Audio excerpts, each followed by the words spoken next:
Well, I look for a kind of passion about what they're doing.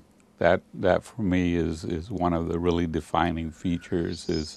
Is to what extent are they really passionately engaged in what they do? If they're a composer, if they're a performer, usually we hope that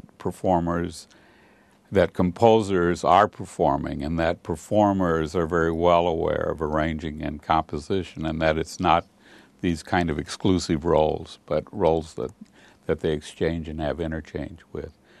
We put a lot of emphasis on improvisation, so that's an important thing for us. Even if they are not comfortable with it, do they seem to have the capacity that they'll grow into it?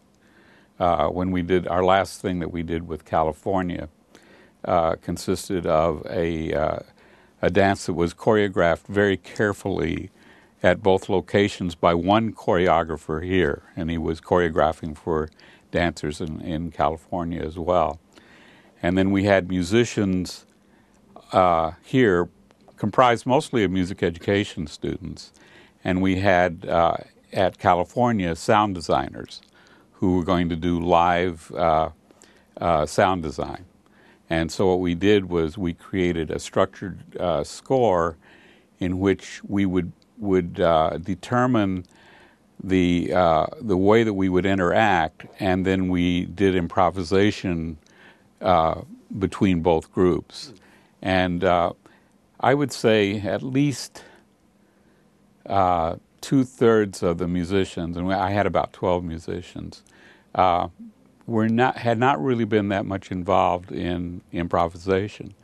So one of the first things that we did was we went up into a studio, we took a camera, and they would just simply form into groups and do improvs on the spot.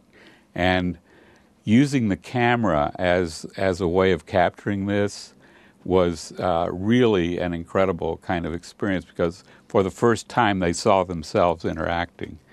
And that was kind of our first experience, and we posted those on the web so everybody could look at them and listen to them.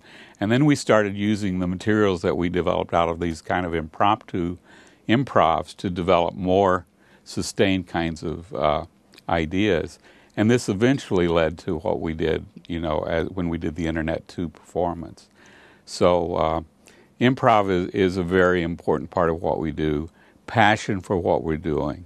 And then background, again, talking about the doctoral students, we're looking for students in the department who have a rich background in performance, who have an intellectual capacity to reflect upon that experience.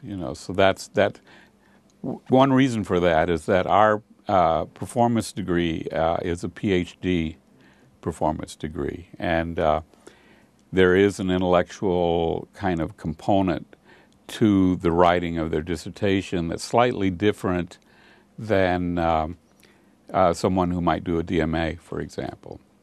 We're considering doing a DMA because we recognize that there are other kinds of students that don't do well in the kind of intellectual reflection of their work. So that's something we're currently working on.